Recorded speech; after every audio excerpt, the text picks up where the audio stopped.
મહાન વિદ્યાર્થી મિત્રો, હવે આગળનું લેક્ચર છે લેક્ચર નંબર 8 એ ને એના પછી આવશે બી, એટલે આપણું લેક્ચર 8 એ અને બી પૂરું થશે. અહીંયા ધ્યાન આપો, નામાના મૂળ તત્વો ધોરણ 11 ચેપ્ટર નંબર 7 રોકડ મેળ અને તેના પ્રકાર. હવે રોકડ મેળની અંદર અત્યાર સુધી આપણે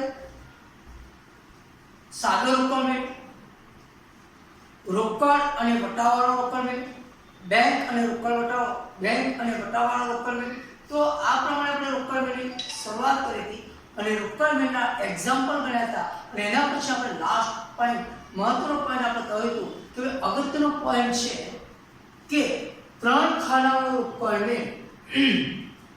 તો ત્રણ ખાનાવાળો રોકડ મેળમાં આપણે જે ત્રણ ખાનાવાળો રોકડ મેળ કયો તો વટાવ, રોકડ અને બેંક, જેને કહેવામાં આવે છે ત્રણ ખાનાવાળો રોકડ મેળ, એ મોસ્ટ આઈએમપી છે, પરીક્ષામાં ખાસ પૂછાય છે. ધ્યાન રાખજો,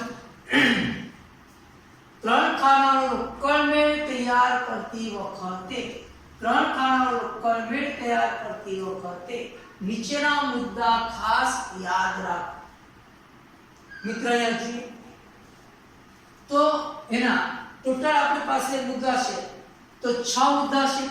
આ 6 મુદ્દાની અંદર વિસ્તારપૂર્વક લખેલું છે અને સમજાવેલું છે.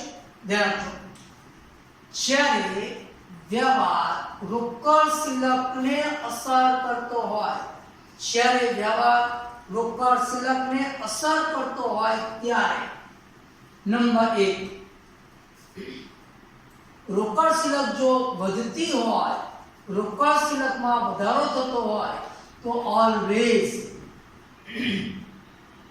આ બાજુ રોકડ ખાનામાં લખો, આ બાજુ રોકડ ખાનામાં લખો. રોકડ શિલ્લક ઘટતી હોય, રોકડ શિલ્લકમાં શું થાય, ઘટાડો થાય ત્યારે વ્યય બાજુ રોકડ ખાનામાં લખો. ત્યાર પછી નંબર 2, વ્યવહાર જો બેંક શિલ્લકને અસર કરતો હોય, વ્યવહાર જ્યારે બેંક શિલ્લકને અસર કરતો હોય ત્યારે નંબર 1, જો બેંક શિલ્લક વધે, જો બેંક શિલ્લકમાં વધારો થાય અથવા બેંક ઓવરડ્રાફ્ટમાં ઘટાડો થાય તો ઓલવેઝ હંમેશા આ બાજુ બેંક ખાનામાં તેની નોંધ કરો. નંબર 2, બેંક શિલ્લકમાં ઘટાડો થાય અથવા બેંક ઓવરડ્રાફ્ટ વધે, જો બેંક ઓવરડ્રાફ્ટમાં વધારો થાય એનો મતલબ કે આપણું દેવું વધે છે, એટલે કે વ્યય બાજુ બેંક ખાનામાં લખો. આગળ ચેક અંગેના વ્યવહારો, તો ચેક અંગેના વ્યવહારો નંબર 1, ચેક આપવામાં આવે, ચેક આપવામાં આવે તો વ્યય બાજુ બેંક ખાનામાં નોંધાશે, કારણ કે ચેક આપે છે એટલે કે આપણી બેંક શિલ્લકમાં એટલો ઘટાડો થશે, એટલે બેંક શિલ્લક ઘટે છે. જો બેંક શિલ્લક ઘટે તો વ્યય બાજુ લખાય. અચ્છા, જો મળેલ ચેક અંગે કોઈ માહિતી આપવામાં આવેલી ન હોય, મળેલ ચેક અંગે કોઈ માહિતી આપવામાં આવેલી ન હોય ત્યારે તેને બેંકમાં ભરી દેવામાં આવ્યો છે તેમ માની રોકડમાં ઉધાર એટલે કે વ્યય બાજુ બેંક ખાનામાં નોંધાશે. શું કહીએ, જો મળેલ ચેક અંગે કોઈ માહિતી આપવામાં આવેલી ન હોય તો આપણે એવું વિચારવાનું છે કે જે બેંકમાં ભરી દેવામાં આવશે, બેંકમાં ભરી દેવામાં આવશે એટલે કે આપણી બેંક શિલ્લક વધશે, બેંક શિલ્લક વધે તો આ બાજુ એટલે કે ઉધાર આ બાજુ બેંક ખાનામાં નોંધ કરવામાં આવશે. ઓકે, આગળ નંબર C, સામાન્ય રીતે ક્રોસ્ડ ચેક, સામાન્ય રીતે ક્રોસ્ડ ચેક મળે, જ્યારે મળે ત્યારે તેની નોંધ રોકડ મેળમાં આ બાજુ બેંક ખાનામાં કરવામાં આવે છે. સામાન્ય રીતે ક્રોસ્ડ ચેક જ્યારે મળે ત્યારે તેની નોંધ રોકડ મેળમાં આય બાજુ બેંક ખાનામાં કરવામાં આવે છે. એના પછી નંબર 4, ચેકનો વેચાણ સેવો કરવામાં આવે ત્યારે. જ્યારે ચેકનો શું કરવામાં વેચાણ સેવો કરવામાં આવે ત્યારે. જો વેચાણ સેવો કરીએ તો નંબર 1, ગ્રાહક એનું બીજું નામ છે દેવાદાર. ગ્રાહક અથવા દેવાદાર પાસેથી મળેલ ચેક વેપારી જ્યારે આપણે લેણદાર અથવા લેણદારની વેચાણ સેવો કરી આપવામાં આવે તો આ વ્યવહાર ખાસ આમ નોંધમાં લખાશે. એટલે કે યાદ રાખજો, જ્યારે ચેક કોઈ પણ ચેક વેચાણ સેવો કરે તો એની નોંધ રોકડમાં કરવામાં આવતી નથી, પણ ખાસ આમ નોંધ એના પછીનું આપણું જે ચેપ્ટર છે એ ચેપ્ટરની અંદર આપણે ભણીશું. એટલે ખાસ આમ નોંધમાં નોંધ કરવામાં આવે છે.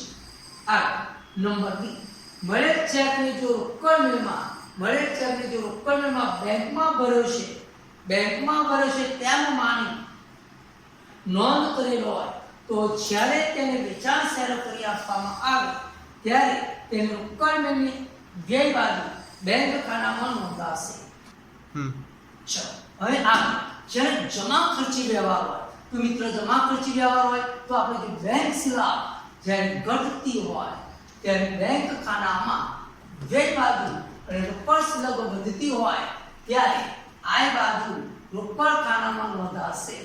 જો ફરી જુઓ, બેંક શિલાક જ્યારે ઘટતી હોય ત્યારે બેંક ખાનામાં વ્યય બાજુ અને રોકડ શિલાક જ્યારે વધતી હોય ત્યારે આય બાજુ રોકડ ખાનામાં નોંધાશે. તે જ રીતે બેંક શિલાક વધતી હોય ત્યારે બેંક ખાનામાં આય બાજુ અને રોકડ શિલાક ઘટતી હોય ત્યારે વ્યય બાજુ રોકડ ખાનામાં નોંધાશે. મિત્રો યાદ રાખજો કે હંમેશા જમા ખર્ચી વ્યવહારની બંને બાજુ અસર કરવામાં આવે છે. એટલે કે તેની ઉધાર અને જમા, જો ઉધાર બાજુ બેંકમાં થતી હોય તો જમા બાજુ રોકડમાં થાય, અથવા ઉધાર બાજુ રોકડમાં થતી હોય તો જમા બાજુ બેંકમાં અસર થતી હોય. એનો અર્થ એવો થાય કે જે વ્યવહાર રોકડ અને બેંક આ બંનેને જ્યારે સ્પર્શતો હોય, જ્યારે વ્યવહાર રોકડ અને બેંક બંનેને જ્યારે સ્પર્શતો હોય ત્યારે એ વ્યવહાર જમા ખર્ચી વ્યવહાર તરીકે ઓળખવામાં આવે છે. ઓકે, હવે આપણે જોઈએ એક એક્ઝામ્પલ છે. હું લખું છું અહીંયા બોર્ડ પર રકમ લખેલી છે અને આના પરથી હું એક્ઝામ્પલની ગણતરી બોર્ડ પર કરીશ. એટલે મિત્રો યાદ રાખજો, આ રકમ તમને આપેલી છે, આ રકમ પર તમારે ધ્યાન આપવાનું છે અને બોર્ડ પર જ્યારે ગણતરી થતી હોય એ વખતે તમારે બંને જોવાનું છે.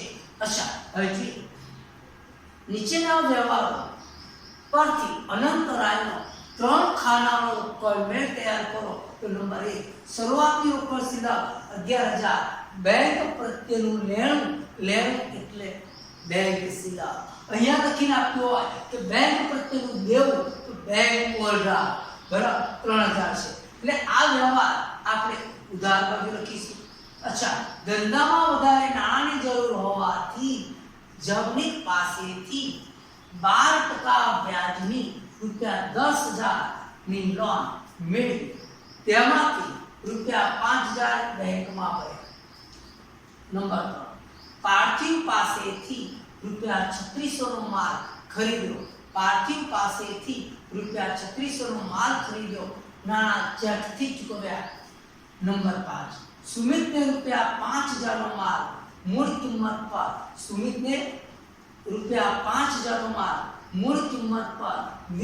નફો ચડાવીને અને 5% રોકડ વટાળ વેચ્યો. નાણાં ક્રોસ્ડ ચેકથી મળ્યા. ઓકે, નંબર 9, જીવન વીમા પ્રીમિયમ ₹2,000 રોકડેથી.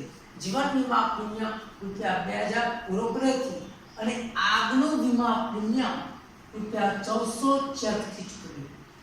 નંબર 6, લાસ્ટ 10 તારીખનો વ્યવહાર છે. ₹6,000 હાથ પર રાખી બાકીની રકમ બેંકમાં ભરી. તો મિત્ર આ જે છેલ્લો વ્યવહાર છે એ જમા ખર્ચી વ્યવહાર થશે. અચ્છા, હવે જોઈએ આપણે આના પછી આપણે દાખલાની શરૂઆત કરીએ છીએ. મિત્રો ધ્યાન આપો, બરોબર રીતે વ્યવસ્થિત રીતે લખી લો. તમને ટાઈમ આપું છું અને આપણે લેક્ચર નંબર 8 બીમાં મળીએ છીએ.